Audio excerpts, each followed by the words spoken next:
എല്ലാവർക്കും നമസ്കാരം. ഇന്ന് സനാതന ധർമ്മം സമകാലികമായ പ്രസക്തിയുള്ളതും ഏറെ ചർച്ചകൾ നടന്നുകൊണ്ടിരിക്കുന്നതുമായ ഒരു വിഷയമാണ് സനാതന ധർമ്മം എന്നത്.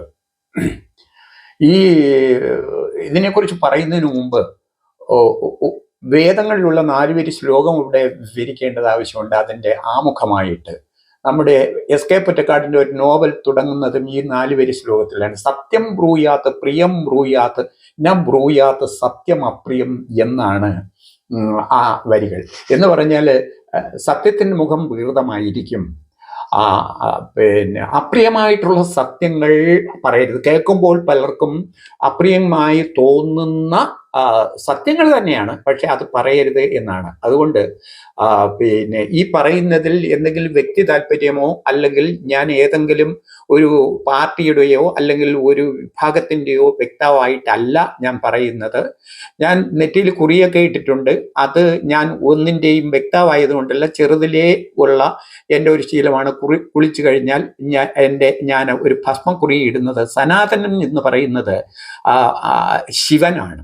അപ്പോൾ സനാതന ധർമ്മം ഉണ്ടായത് 5000 വർഷങ്ങൾക്ക് മുമ്പാണ്. ക്രിസ്തുവിന് മുമ്പ് 5000 വർഷങ്ങൾക്ക് മുമ്പ് ആദ്യകാലം മുതലേ വേദങ്ങളുടെ കാലം മുതലേ ഇവിടെ ഉണ്ടായിട്ടുള്ള ഒരു മതമല്ല, ധർമ്മം ആണ് സനാതനം എന്ന് പറയുന്നത്. അപ്പോൾ വേദങ്ങളിൽ ഏതെങ്കിലും ഒരു ദൈവിക സങ്കല്പം ഉണ്ടെങ്കിൽ, ഈശ്വര സങ്കല്പം ഉണ്ടെങ്കിൽ, ദൈവികമല്ല ഈശ്വര സങ്കല്പം ഉണ്ടെങ്കിൽ അത് സനാതനൻ എന്ന് പറയുന്ന രുദ്രനെ കുറിച്ചാണ്. ഒരു കാര്യം നമ്മൾ പ്രത്യേകം ഓർക്കുക, 4 വേദങ്ങൾ, ഋഗ്വേദം, യജുർവേദം, സാമവേദം, അഥർവവേദം എന്ന 4 വേദങ്ങൾ ഉള്ളതിൽ ഏതെങ്കിലും ഒരു ഈശ്വര സങ്കല്പത്തെ പറയുന്നു എങ്കിൽ അത് രണ്ടാമത്തെ വേദമായ യജുർവേദത്തിൽ ശ്രീ രുദ്രൻ എന്ന പേരിൽ ശിവസങ്കല്പത്തെ മാത്രമാണ് അതിൽ പറഞ്ഞിരിക്കുന്നത്. നാം ഇന്ന് അതിനുശേഷം അത് മതമായി മാറി, ഹിന്ദു മതമായി മാറി. ഹിന്ദു മതത്തിനും ഒരുപാട് ഡെഫിനിഷൻസ് ഉണ്ട്. സിന്ധു ഗംഗാ നദീ തടങ്ങളിൽ ഉരുത്തിരിഞ്ഞു വന്ന സംസ്കാരം എന്നൊക്കെയുള്ള നമ്മളെല്ലാം അതൊക്കെ കേട്ടി അങ്ങോട്ട്. അപ്പോൾ സനാതനൻ എന്ന് പറയുന്നത് ശിവൻ ആണ്. അപ്പൊ ശിവനിൽ നിന്ന് തുടങ്ങിയതും ഇത് ഒരു മതം അല്ല, ഒരു ധർമ്മമാണ്.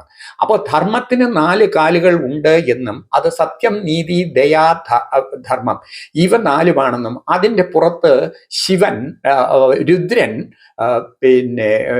ലോകത്തിന് നന്മയും ഐശ്വര്യവും കൊടുക്കുന്നു എന്നുമാണ് ശ്രീരുദ്രത്തിൽ പറയുന്നത്. ഇത് വേദത്തിൽ പറയുന്നതാണ്. വേദങ്ങളിലുള്ള 2 ഈശ്വരമൂർത്തികൾ ദേവി ഭഗവതിയും രുദ്രനും മാത്രമാണ്.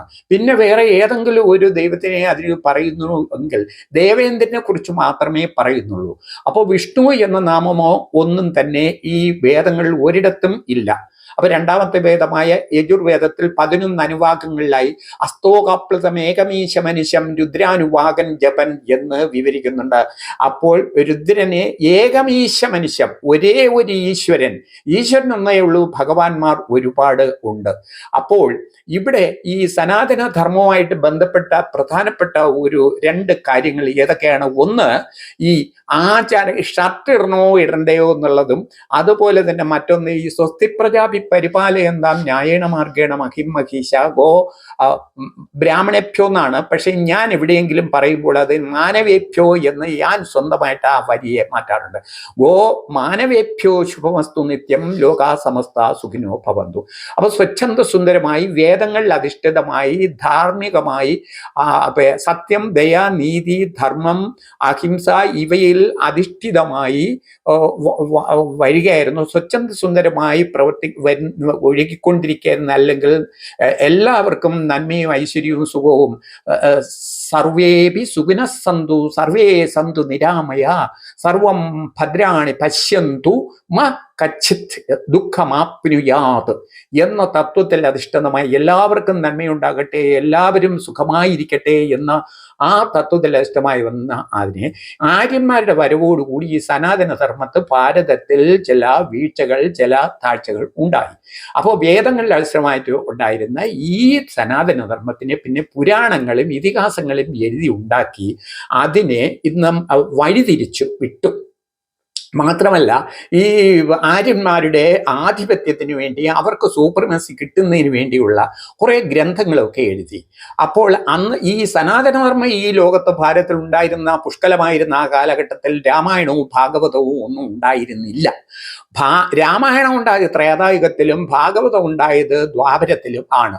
അപ്പോൾ രാമായണവും ഭാഗവതവും പിന്നെ ഇതിഹാസമായ മഹാഭാരതവും ഒക്കെയാണ് ഈ പിന്നീട് ഇതിൻ്റെ ഹിന്ദു മതമായി മാറിയപ്പോൾ ഉണ്ടാക്കപ്പെട്ട രചിക്കപ്പെട്ട ഗ്രന്ഥങ്ങൾ. അപ്പോൾ ചതി വഞ്ചന യുദ്ധം ഇത് ഒന്നും തന്നെ ഈ സനാതനധർമ്മം വിവക്ഷിക്കുന്നില്ല, ഉദ്ദേശിക്കുന്നില്ല. അപ്പോൾ പിന്നെ എല്ലാം മിതമായി മാത്രം, ഉപഭോഗങ്ങളെല്ലാം മിതമായി മാത്രം, അത് ധനമായിരുന്നാലും സ്വാർത്ഥ ചിന്തകളായിരുന്നാലും അല്ലെങ്കിൽ സ്വന്തം ആവശ്യങ്ങളായിരുന്നാലും എല്ലാം ആവശ്യത്തിന് മാത്രമേ പാടുള്ളൂ എന്ന ഒരു തത്വമാണ് സനാതന ധർമ്മത്തിൻ്റെ തത്വം. അപ്പോൾ പഞ്ചേന്ദ്രിയങ്ങളുടെ ആവശ്യത്തിനും ആഗ്രഹത്തിനും അനുസരിച്ച് എല്ലാ കാര്യങ്ങളിലും അമിതമായ ആസക്തി ഒരിക്കലും സനാതനധർമ്മം ആവശ്യപ്പെടുന്നില്ല. അതുപോലെ തന്നെ ബഹുഭാര്യാത്വം എന്ന് പറയുന്ന പോളിഗമി, മോണോഗമിയും പോളിഗമിയും ഉണ്ടല്ലോ. മോണോഗമി എന്ന് പറഞ്ഞാൽ ഒരുത്തന് ഒരു ഭാര്യ എന്നാണ്. സനാതനധർമ്മത്തിൽ ഒരുത്തന് ഒരു ഭാര്യയും ഒരുത്തിക്ക് ഒരു ഭർത്താവും, അത് ബഹുഭർത്തൃത്വവും ബഹുഭാര്യാത്വവും സനാതനധർമ്മത്തിൽ ഇല്ല. പക്ഷേ ഹിന്ദുമതമായി മാറിയപ്പോൾ ഇതിൽ പിന്നെ അനേകം, ഇപ്പോൾ ഗ്രന്ഥങ്ങളൊക്കെ ഒരുപാട് ഇതിനെ വഴിതിരിച്ചു എന്നുള്ളതാണ്. മഹാഭാരതവും രാമായണവും ഒന്നും സനാതനധർമ്മത്തിൽ അധിഷ്ഠിതമായ, ഹിന്ദുധർമ്മത്തിൽ അധിഷ്ഠിതമായത് ആണ്. അപ്പോൾ ഈ ഞാൻ നേരത്തെ ഈ വീഡിയോയുടെ തുടക്കത്തിൽ തന്നെ പറഞ്ഞു, സത്യം ബ്രൂയാത്ത് പ്രിയം ബ്രൂയാത്ത് ന ബ്രൂയാത്ത് സത്യം അപ്രിയം എന്ന്. അതായത് ഈ പറയാൻ പോകുന്നത് പലർക്കും എന്നെ നിങ്ങൾ കമന്റ് ഇടുമ്പോഴത്തേക്കൊക്കെ പിന്നെ ബുദ്ധിമുട്ടുണ്ടാക്കുന്ന കാര്യങ്ങൾ അത് പറയാതിരിക്കാൻ സാധ്യമല്ല. ഞാൻ ഒന്നിൻ്റെയും വ്യക്തമല്ലാത്തത് കൊണ്ട് ഞാൻ തുറന്നത് പറയുകയാണ്. ഒരു 9 കാര്യങ്ങൾ ഇവിടെ പറയുകയാണ്. സനാതനധർമ്മത്തിന് യോജിച്ചതല്ല ഹിന്ദുധർമ്മമെന്നും സനാതനധർമ്മത്തിനെ വഴിതിരിച്ചു വിട്ട് ചില ആളുകൾക്ക് പിന്നെ ഈ ഷട്ടിടുന്നതിൻ്റെ കാര്യമൊക്കെ പറയുന്നുണ്ട്. അതുപോലെ ഈ ഗോ ബ്രാഹ്മണേഭ്യോ അതും ഇവിടെ പിന്നാലെ വിവരിക്കുന്നുണ്ട്. ഇരിക്കട്ടെ. അപ്പോൾ ഈ അതിനനുസരിച്ചുള്ള ഗ്രന്ഥങ്ങൾ എഴുതി ഉണ്ടാക്കി. അത് നേരത്തെ ഇവിടെ പറഞ്ഞു 3 ഗ്രന്ഥങ്ങൾ എന്ന് പറഞ്ഞു. ഏതൊക്കെയാണ്? രാമായണം, മഹാഭാരതം തുടങ്ങിയിട്ടുള്ള പിന്നെ ഭാഗവതം. ഇതിലൊക്കെ പറയുന്ന കാര്യങ്ങൾ സനാതനധർമ്മത്തിൽപ്പെട്ടത് അല്ല. അപ്പോ ഒന്ന്, ഈ ഭാര്യയെ ശ്രീരാമചന്ദ്രസ്വാമി പിന്നെ രാഷ്ട്രധർമ്മത്തിന് വേണ്ടി രാജാവ് എന്നുള്ള ധർമ്മം ഉണ്ടാൻ അത് സനാതനധർമ്മത്തിൽ കാറ്റിൽ കൊണ്ടയച്ചത്. അത് സനാതനധർമ്മത്തിലുള്ളതല്ല. 2, ഹനുമാരെ ഭൃത്യനാക്കിയത്. ഹനുമാരില്ലെങ്കിൽ ശ്രീരാമസ്വാമിക്ക് സീതാദേവിയെ കിട്ടിയില്ലായിരുന്നു. യഥാർത്ഥത്തിൽ ശ്രീരാമസ്വാമിയാണ് ഹനുമാരോട് വിധേയത്വം ഉണ്ടാകേണ്ടത്. പക്ഷെ അത് ഹനുമാർ പിന്നെ ശ്രീരാമചന്ദ്രസ്വാമിയുടെ ഭൃത്യനാക്കി. അത് സനാതനധർമ്മ തത്വം അല്ല. പിന്നെ ബാലിയെ ഒളിച്ചിരുന്ന് അമ്പ് ചെയ്തതും ഒരിക്കലും സത്യം, ധർമ്മം, നീതി, ദയ എന്നുള്ളതിലല്ല ഒളിച്ചിരുന്ന് അമ്പ് ചെയ്യുക എന്ന് പറയുന്നത് ഒന്നും.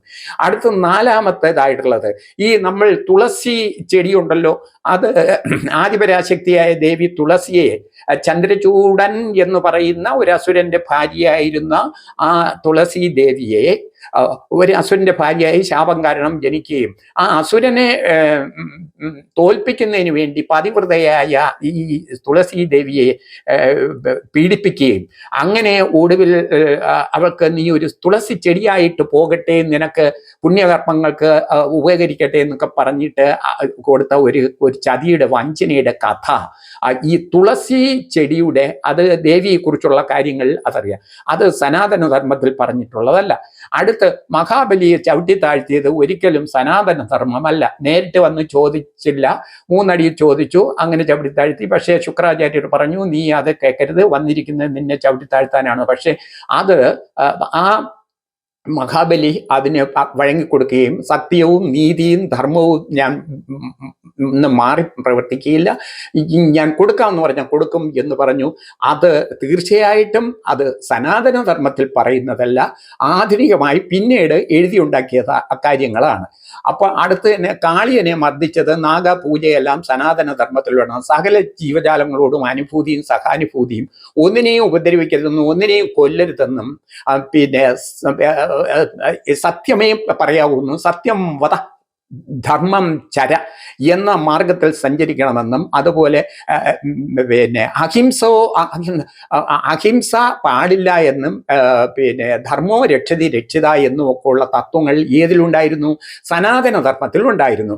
പിന്നെ കാളിയനെ മർദ്ദിച്ച് നാഗാരാധന ലോകമെല്ലാം നടത്തുന്നുണ്ട്. ഒരു സൈഡിൽ കൂടെ നാഗാരാധന നടത്തി മറു സൈഡിൽ കൂടെ കാളിയനെ ചവിട്ടി കാളിന്തിയിൽ പിന്നെ താമസിക്കുക, അത് ശരിയായിട്ടുള്ള ഒരു സനാതന ധർമ്മത്തിൽ പറയുന്നതല്ല. അടുത്ത് ഈ രുക്മിണി സ്വയംവരം ഉണ്ടല്ലോ, അത് ശിശുപാലനെ കൊന്നിട്ടാണ് രുക്മിണിയെ കൊണ്ടുപോയത്. അമിതമായ ഭോഗാസക്തിയിൽ ഒരിക്കലും അത് മിതമായ പഞ്ചേന്ദ്രിയങ്ങളുടെ ഉപയോഗം എല്ലാം ഭോഗപരതയും സുഖവും എല്ലാം ധനവിനിയോഗവും സകലതും മിതമായിട്ടും ലോകത്തിന്റെ രക്ഷയ്ക്ക് വേണ്ടിയും ചെലവഴിക്കണം അമിതവും. അതാണ് ഇതിന്റെ ആണിക്കല്ല്, സനാതന ധർമ്മത്തിന്റെ ആണിക്കല്ല്. ഇത് വേദങ്ങൾ പറയുന്നതാണ് സനാതന ധർമ്മം, അല്ലാതെ ഈ പറഞ്ഞുകൊണ്ടിരിക്കുന്ന പുരാണങ്ങളിൽ സനാതന ധർമ്മമില്ല. സനാതന ധർമ്മത്തിന് പിന്നീട് കൂട്ടിക്കൊഴിച്ച് മതമാക്കിയപ്പോഴത്തേക്ക് ഇത് മിക്സ് ആയിപ്പോയി, ഈ കോലത്തിലായിപ്പോയി. യഥാർത്ഥത്തിൽ ഈ നമ്മുടെ മുഖ്യമന്ത്രി പിണറായി വിജയനും ഈ മറ്റേ ഗോവിന്ദനുമൊക്കെ പറയുന്നത് യഥാർത്ഥത്തിൽ ഈ സനാതന ധർമ്മത്തെ അല്ല, സനാതന ധർമ്മത്തെ അവർ ധരിച്ചിരിക്കുകയാണ്. എന്തുകൊണ്ട്? ഇതാ ഈ പറയാൻ പോകുന്ന പകുതി പറഞ്ഞു നിർത്തിയിരിക്കുകയാണ്, ബാക്കി കൂടെ ആ കാര്യങ്ങൾ പറയാം. അതുപോലെ പോളിഗമി എന്ന് പറയുന്ന ബഹുഭാര്യാത്വം, അത് ഒരു കാരണവശാലും നമ്മുടെ പുരാണങ്ങളിലും ഇതിഹാസങ്ങളിലും ഭാഗവതത്തിലും ഒക്കെ ബഹുഭാര്യമാരുടെ കാര്യമുണ്ട്. അതുപോലെ തന്നെ ഈ പഞ്ചപാണ്ഡവന്മാർക്കെല്ലാം എല്ലാവരും കൂടെയാണ് പാഞ്ചാലിയുടെ ഒരു ഭാര്യയ്ക്ക് അനവധി. ആ സമ്പ്രദായം ഒരിക്കലും ഈ സനാതന ധർമ്മത്തിൽ ഇല്ല. അതുപോലെ തന്നെ ഏകലവ്യന്റെ കയ്യെ മുറിച്ചത് ഒരു പയ്യനാണല്ലേ, വിദ്യാർത്ഥിയാണ്. ചെന്ന് ചോദിച്ചപ്പോൾ ദ്രോണാചാര്യർ വിദ്യ വിട്ടുകൊടുത്തില്ല. അയാൾ ഒളിച്ചു നിന്ന് രഹസ്യമായി പഠിച്ചു, അർജുനെ തോൽപ്പിച്ചു. അപ്പോൾ ഇയാളെ പിടികൂടി ഏകലവ്യനെ. ദ്രോണാചാര്യ ചോദിച്ചു, നിനക്ക് എവിടെ നിന്ന് കിട്ടി ഈ വിദ്യ? അത് അങ്ങ് നിന്ന് ഞാൻ പഠിച്ചാണെന്ന് പറഞ്ഞു. ആ പയ്യന്റെ കൈയുടെ അമ്പ് പിടിക്കാനുള്ള വിരലിനെ വെട്ടിമുറിച്ചത് അത് ഒരിക്കലും സനാതനധർമ്മം അല്ല. അത് പിന്നെ അങ്ങോട്ട് ഡൈവേർട്ട് ചെയ്ത് ഈ രീതിയിൽ അതിന് കൊണ്ടുവന്നതാണ്. അത് പിന്നെ മഹാഭാരതത്തിൽ ഉള്ളത് ആണ്. അതുപോലെ പരാശരൻ മുനിമാരാണ്. മുനിമാരൊന്നും അങ്ങനെ പെട്ടെന്ന് സ്ത്രീകളെ കണ്ടാലൊന്നും ഇളകുന്നവരല്ല.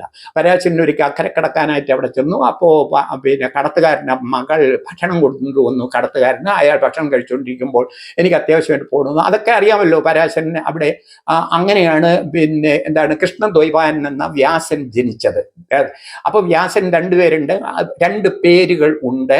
വേദങ്ങളെ നാലായി അടുക്കി തിരിച്ചു എന്നുള്ളതാണ് വ്യാസന്റെ വ്യസിക്കുക.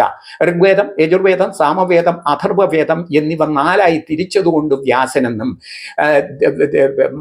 പിന്നെ എന്താണ് മായ കൊണ്ട് ഒരു ദ്വീപുണ്ടാക്കി അവിടെ വെച്ച് സത്യവതിയെ പ്രാപിച്ചപ്പോൾ ജനിച്ച മകനായതുകൊണ്ട് പിന്നെ കൃഷ്ണദ്വൈപായനൻ എന്നുള്ള പേരുകൾ. അപ്പൊ ഈ വക കാര്യങ്ങൾ ഇതിനെയൊക്കെയാണ് ഈ ഗോവിന്ദനും പിണറായി വിജയൻ ഇത് അശ്ലീലമാണ് സനാതന ധർമ്മം എന്ന് പറയുന്നതിന് കാരണം. ഇവർക്ക് ഈ ആനയെ കണ്ടതുപോലെയാണ്. യഥാർത്ഥത്തിൽ സനാതന ധർമ്മം എന്താണെന്ന് ഇവർക്ക് അറിയില്ല. ഇവിടെ ഈ വിവരിച്ചതൊന്നും സനാതന ധർമ്മമല്ല. അതുപോലെ ഈ തമിഴ്നാട്ടിലെ ആ സ്റ്റാലിന്റെ മകൻ ഉദയനിധി എന്നൊക്കെ തോന്നുന്നു, ആ ഒരു പയ്യൻ, അയാൾ മന്ത്രിയാണ്. അയാൾ ഇതിനെ വളരെയേറെ ഈ സനാതന ധർമ്മത്തിനെ പിന്നെ എന്തൊക്കെയോ ആയിട്ട് ഭക്ഷിക്കുകയൊക്കെ ചെയ്ത് ഇവരാരും തന്നെ യഥാർത്ഥത്തിൽ എന്താണ് പിന്നെ സനാതനൻ എന്ന് പറയുന്ന ശ്രീ ശിവ മഹാദേവൻ നിന്നും ഉണ്ടായ ദക്ഷിണാമൂർത്തിയായിരിക്കുമ്പോൾ അദ്ദേഹം സനകൻ, സാനന്ദൻ, സനാതനൻ, സനകുമാരൻ തുടങ്ങിയവർക്ക് ഉപദേശിച്ചു കൊടുത്ത വിദ്യകളാണ് ദക്ഷിണാമൂർത്തി. കേട്ടിട്ടുണ്ടല്ലോ, തെക്കോട്ട് തിരിഞ്ഞിരിക്കുന്ന ശിവന്റെ ഭാവമാണ് ദക്ഷിണാമൂർത്തി. കാലിന്മേൽ കാൽ കയറ്റി വെച്ച് കാലന്റെ ദിക്കായി തെക്ക് ദിക്കിലേക്കിരിക്കുന്ന ഗുരുവേ സർവ്വലോകാനാം ഭിഷജയ ഭവ രോഗിണാം നിധയേ സർവ്വവിദ്യാനാം ദക്ഷിണാമൂർത്തയെ നമഃ. ഗുരുക്കന്മാരിൽ ഗുരുവായൂരും സകല രോഗങ്ങളുടെയും ഭിഷഗ്വരൻ ആദി വൈദീശ്വരനായവനും സകല വിദ്യകളുടെയും ഗുരുവുമായ ദക്ഷിണാമൂർത്തിയെ ഞാൻ വന്ദിക്കുന്നു എന്നാണ് ഗുരുവേ സർവ്വലോകാനാം ഭിഷജേ ഭവരോഗിണാം നിധയേ സർവ്വവിദ്യാനാം ദക്ഷിണാമൂർത്തയെ എന്ന് പറയുന്ന ദക്ഷിണ ദിക്കിലേക്ക് തിരിഞ്ഞിരിക്കുന്ന ഒരു ധ്യാന ശ്ലോകമുണ്ട്. മുദ്രാം ഭദ്രാർത്ഥദാത്രിയും സപരശു ഹരിണാം ബാഹുബർ ബാഹുമേഘം യാൻവാസക്തം ദധാനോ ഭജ ബദ്ധകക്ഷോ വടാഥ ആസീന ചേന്തുകണ്ഠ പ്രതികടിത ദോത്രൈ മുനീന്ദ്രൈ സതതം അഭിവൃതോ ഭാവശു ശുദ്ധിയും ഭവോവ എന്ന് പറഞ്ഞാൽ ദക്ഷിണദിക്കിലേക്ക് കാൽമേൽ കാൽ കയറ്റി വെച്ച് കഴുത്തിൽ വാസുകിയെ ഉത്തിരീയമായി ഇട്ടുകൊണ്ട് ചന്ദ്രക്കലയും ചൂടിക്കൊണ്ട് കയ്യിൽ മാനിനെയും ധരിച്ചുകൊണ്ട് പിന്നെ നിത്യയുവാവായിരിക്കുന്ന ദക്ഷിണാമൂർത്തിയെ, ശിവനെ, സകല വിദ്യകളുടെയും ഗുരുവിനെ, അതാണല്ലോ സദാശിവ സമാരംഭം ശങ്കരാചാര്യ മധ്യമാം അസ്മദാചാര്യ പര്യന്തം വന്ദേ ഗുരു പരമ്പരാം എന്ന് പറയുന്നത്. അപ്പോൾ സദാശിവൻ എന്ന അല്ലെങ്കിൽ സനാതനൻ എന്ന ശിവനിൽ നിന്നുണ്ടായ, ഇപ്പോൾ ഇത് കേരളത്തെ സംബന്ധിച്ചിടത്തോളം നമ്മുടെ സംസ്ഥാനം ഒരു വൈഷ്ണവ സംസ്ഥാനമാണ്. ഈ പറയുന്ന ശിവ തത്വങ്ങൾ പഠിപ്പിക്കുകയോ പറഞ്ഞു കൊടുക്കുകയോ ഒന്നും ചെയ്യുന്നില്ല. നമ്മൾ ഒരു ക്ഷേത്രങ്ങളിലും ശിവനെ കുറിച്ചുള്ള കാര്യങ്ങളോ അല്ലെങ്കിൽ ഈ സനാതന ധർമ്മം പഠിപ്പിക്കുന്നില്ല. പഠിപ്പിക്കുന്നത് മുഴുവനും നമ്മൾ ഈ ലിസ്റ്റിട്ട് പറഞ്ഞല്ലോ, പിന്നെ അത് രാമായണവും മഹാഭാരതവും പിന്നെ മാത്രമേ നമ്മുടെ കുട്ടികളെ ക്ലാസ്സിൽ പഠിപ്പിക്കുന്നുള്ളൂ. പക്ഷേ രാമനാകട്ടെ തൻ്റെ ഭാര്യയെ കിട്ടുന്നതിന് വേണ്ടി സനാതനായ സനാതന ധർമ്മമൂർത്തിയായ ശിവനെ ഭജിച്ച് രാമൻ്റെ ഈശ്വരനാണ് രാമേശ്വരൻ അവിടെ. അതുപോലെ ശ്രീകൃഷ്ണനാകട്ടെ നല്ല മക്കളെ കിട്ടുന്നതിന് വേണ്ടി അത് മഹാഭാരതം അനുശാസന പർവം 17-ാം അധ്യായത്തിൽ യുദ്ധമെല്ലാം കഴിഞ്ഞതിന് ശേഷം അദ്ദേഹത്തെ ശ്രീകൃഷ്ണനെയും വിളിച്ചുകൊണ്ട് പിന്നെ കൊണ്ട് പോവുകയാണ് എവിടെ, ശരശയിൽ കിടക്കുന്ന ഭീഷ്മരുടെ അടുത്തേക്ക്. അപ്പോൾ അവിടെ ചെന്ന് ഇനി രാജ്യം ഭരിക്കണം, രാജനീതിയൊക്കെ എങ്ങനെയാണെന്ന് ചോദിച്ചപ്പോൾ അദ്ദേഹം പറഞ്ഞത്, നീ ശിവനെ ചെന്ന് കാണൂ, ശിവൻ പറഞ്ഞു തരും, സനാതനമൂർത്തി പറഞ്ഞു തരും എന്ന് ഭീഷ്മർ പറയുന്നതായിട്ട് മഹാഭാരതം അനുശാസന പർവം 17-ാം അധ്യായത്തിൽ ഇത് വിവരിച്ചിട്ടുണ്ട്. അപ്പോൾ രാജ്യധർമ്മം എന്താണെന്നും അപ്പോൾ ഇവിടെ പറഞ്ഞു വന്നത് സനാതന ധർമ്മം മതം അല്ല. ഇതിനെ ചക്ക കുഴയും പോലെ സനാതനധർമ്മത്തെയും മതത്തെയും കൂടെ കൂട്ടിച്ചേർക്കരുത്. അപ്പോൾ നമ്മുടെ മുഖ്യമന്ത്രിയും പിന്നെ ഗോവിന്ദനുമൊക്കെ യഥാർത്ഥത്തിൽ സനാതനധർമ്മം എന്താണെന്ന് അവർ മനസ്സിലാക്കാതെയാണ് സനാതനധർമ്മത്തിൻ്റെ മേൽ അവർ ഇങ്ങനെ വിമർശനം അഴിച്ചുവിടുന്നത്. അപ്പോൾ സ്വസ്തി പ്രജാഭി പരിപാലയന്താം ന്യായേണ മാർഗേണ മഹിം മഹിഷ ഗോ, അതിൽ പറഞ്ഞിരിക്കുന്ന ബ്രാഹ്മണേഭ്യോ ശുഭമസ്തു നിത്യം ലോക സമസ്ത സുഖിനോ ഭവന്തു എന്നാണ്. അപ്പോൾ സ്വസ്തി മംഗളം ഭവിക്കട്ടെ, ആർക്കെല്ലാം? പ്രജാഭി പരിപാലയന്താം ന്യായേണ മാർഗേണ മഹിം മഹിഷ, ന്യായമാർഗത്തിലൂടെ ഈ ലോകത്തിനെ ഭരിക്കുന്ന മഹീശൻ രാജാവിനും ന്യായേണ മാർഗേണ മഹിം മഹീശ ഗോ മാനവേഭ്യോ, ഗോവ് എന്ന് പറയുന്നത് ഇങ്ങേയറ്റം മുതൽ അങ്ങേയറ്റം വരെയുള്ള, അവിടെ ഒരു വിമർശനാത്മകമായി ബ്രാഹ്മണേഭ്യോ എന്ന് പറഞ്ഞാൽ യഥാർത്ഥത്തിൽ വ്യാഖ്യാനിച്ചു കൊണ്ടുവരുന്നത് ബ്രഹ്മത്തെ അറിഞ്ഞവനാണ് ബ്രാഹ്മണൻ എന്നാണ്. പക്ഷേ ആൾക്കാർക്ക് പറയില്ല, ഈ കലിയുഗത്തിലെ എല്ലാ ആളുകൾക്കും കേരളത്തിലും മലയാളത്തിലെല്ലാവരും ബ്രാഹ്മണൻ എന്ന് പറഞ്ഞാൽ പൂണൂലുണ്ടതും ആര്യന്മാരായിട്ടുള്ളതുമായിട്ടുള്ള ആ ഒരു ഇത് തന്നെയാണ്. പക്ഷെ ബ്രഹ്മം അറിഞ്ഞവനാണ്, ചണ്ടാലായിരുന്നാലും ശരി ബ്രഹ്മത്തെ, ഈശ്വരനെ, സനാതനമൂർത്തിയെ അറിഞ്ഞവനാണ് ബ്രാഹ്മണൻ എന്ന് പറയുന്നത്. പക്ഷേ അത് ഇതുപോലെ തന്നെയാണ്, അതിന് ഒരുപാട്, ഇതൊരു സംസ്കൃത വാക്കാണ്. അപ്പോൾ ബ്രഹ്മമെന്ന് പറയുന്നത് അണോരണിയാൻ മഹതോ മഹിയാൻ ആത്മാ ഗുഹായാം നിഹിതസ്യ ജന്തു എന്നാണ്.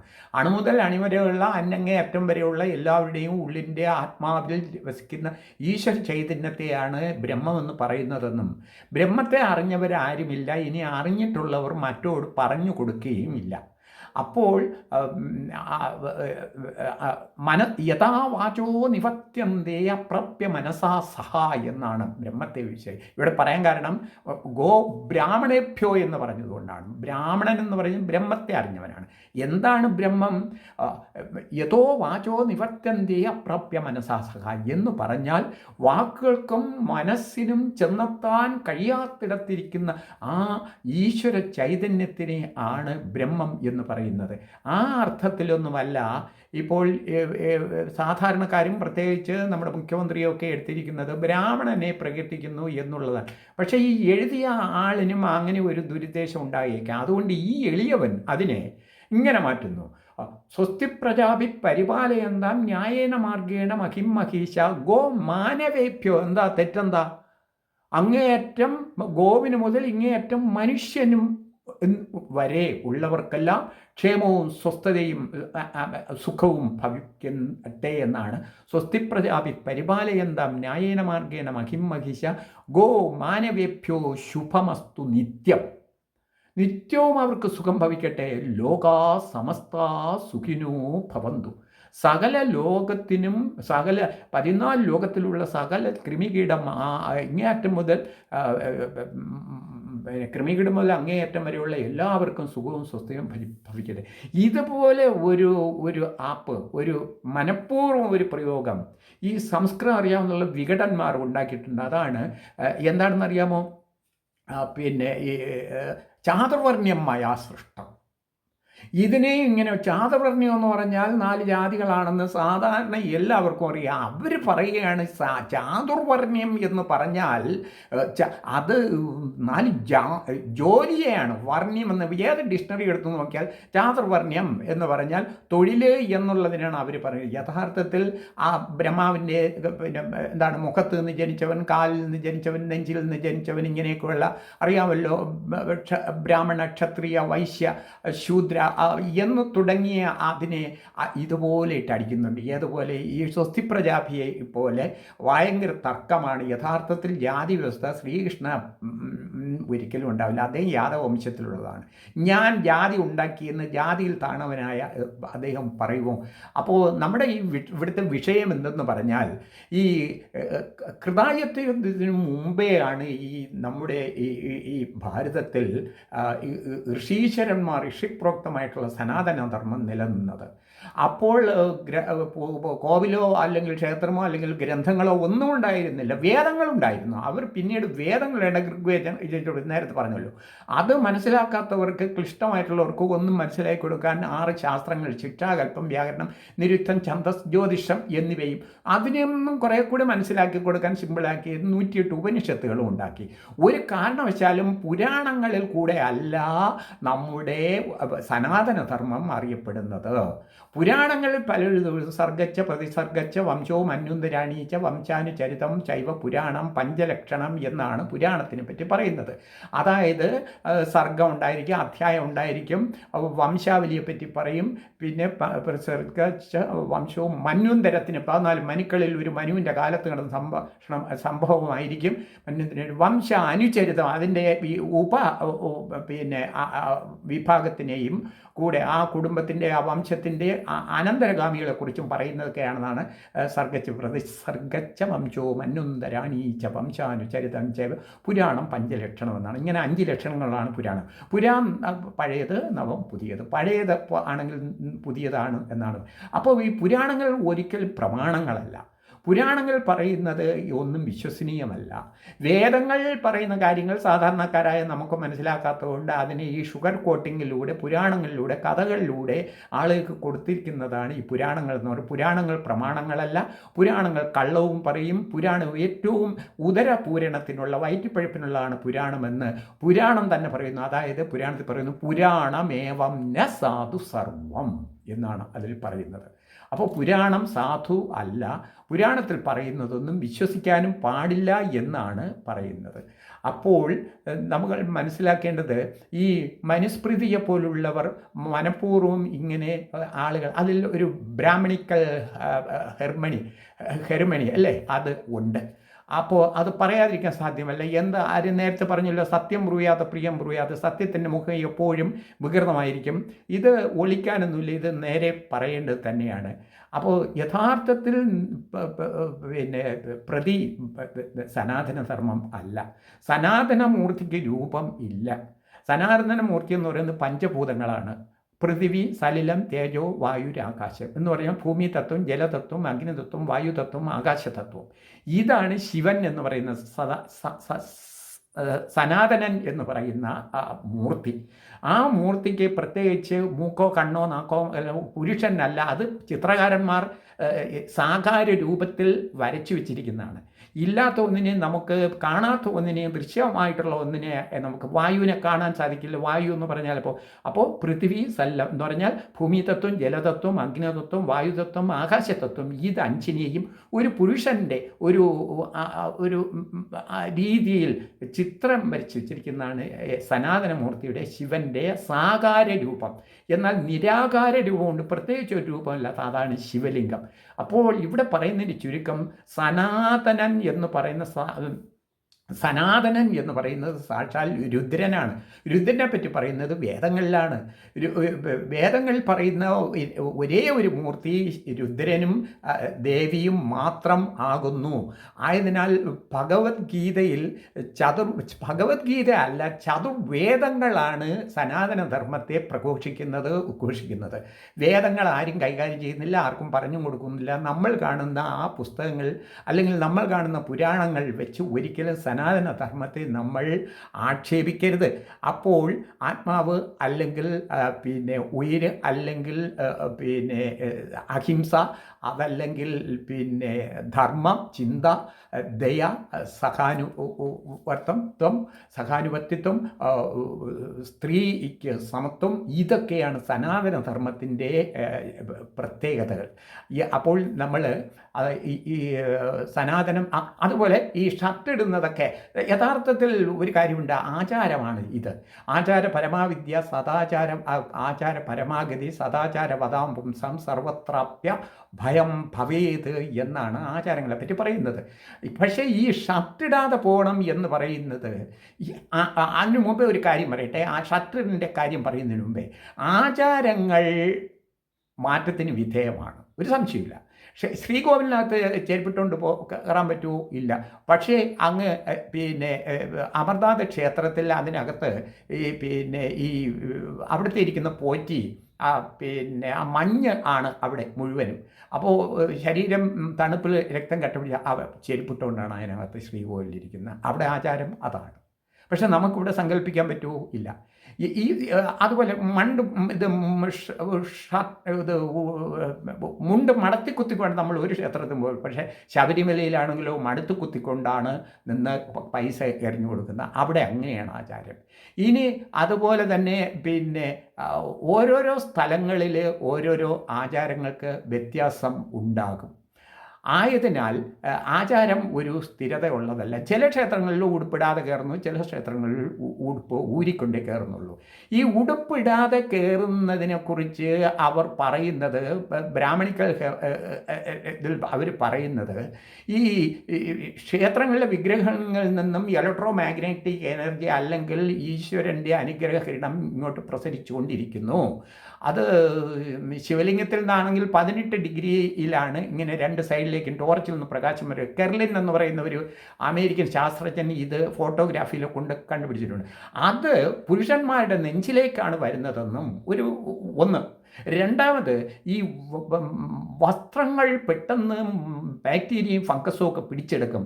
നഗ്ന ശരീരം, അതായത് ഒന്നും ധരിക്കാത്ത മാറിടമൊക്കെ ഫ്രീ ആയിട്ട് പ്രാവൃതം എന്ന് പറയുന്ന നേരിയതോ അല്ലെങ്കിൽ ഷർട്ടോ ഇടാതിരിക്കുന്ന ആ സ്ഥലത്തേക്ക് പെട്ടെന്ന് ആ ഇലക്ട്രോ മാഗ്നറ്റിക് എനർജി, അതായത് വൈദ്യുത കാന്തിക തരംഗം, ആധ്യാത്മിക ഭാഷയിൽ പറഞ്ഞാൽ ഈശ്വര ചൈതന്യം വിഗ്രഹത്തിൽ നിന്ന് വരുമെന്നൊക്കെയാണ് ഇവർ പറഞ്ഞാൽ പ്രധാന കാരണമെന്ന് പറയുന്നത്. കളവാണ്. അണുക്കൾ ബാധിക്കുന്നത് വസ്ത്രത്തിലാണ്, നഗ്ന ശരീരത്തിലല്ല. അതുകൊണ്ട് ഉടുപ്പിടാൻ പാടില്ല. കള്ളം. യഥാർത്ഥത്തിൽ ബ്രാഹ്മണനാണോ എന്നറിയാൻ വേണ്ടി, പൂണൂല് കാണാൻ വേണ്ടി തന്നെയാണ് ഉടുപ്പൂരണം എന്ന് പറയുന്നത്. ജാതി വ്യവസ്ഥ കൊടി കുത്തിയിരുന്ന ഒരു കാലഘട്ടത്തിലാണ്. ഇനി ഇത് മാറണോ മാറ്റുമോ എന്നല്ലേ?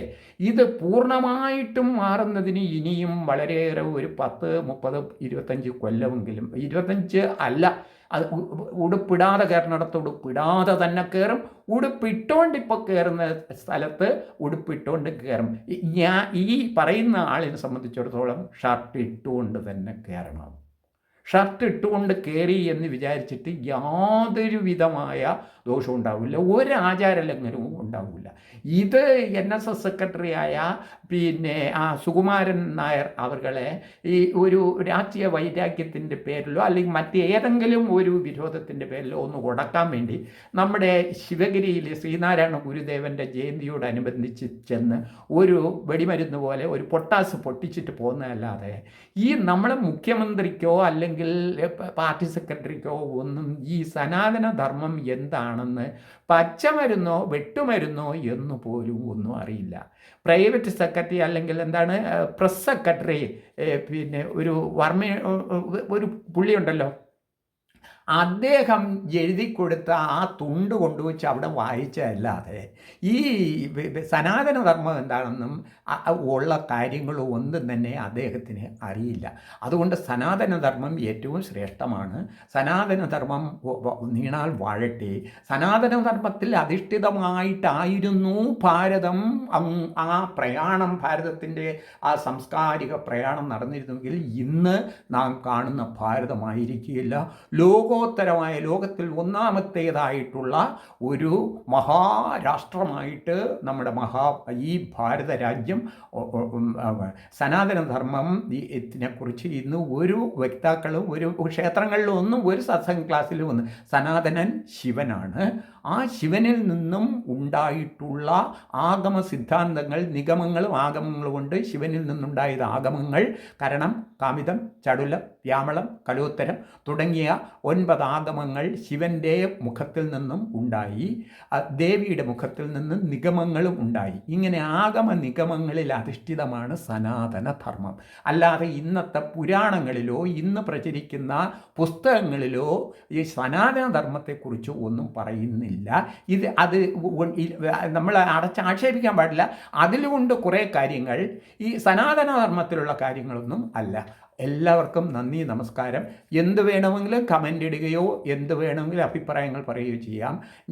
എനിക്ക് തോന്നുന്നതും എൻ്റെ അഭിപ്രായത്തിൽ തോന്നുന്നതായ കാര്യങ്ങളെ ഞാൻ തുറന്നു പറഞ്ഞു. സത്യത്തിൻ്റെ മുഖം വികൃതമായിരിക്കും. ഒരു വേദത്തിൽ തന്നെ പറയുന്നുണ്ട്, അപ്രിയമായ സത്യങ്ങൾ പറയരുത്. സത്യം ബ്രൂയാത് പ്രിയം ബ്രൂയാത് ന ബ്രൂയാത് സത്യം അപ്രിയം. അപ്രിയങ്ങളായ, മറ്റുള്ളവർക്ക് കേൾക്കുമ്പോൾ ഇഷ്ടപ്പെടാത്ത സത്യങ്ങളെയും പറയരുത്. കേൾക്കാൻ ഇമ്പമുണ്ട് എന്ന് വിചാരിച്ച് കള്ളവും പറയാൻ പാടില്ല.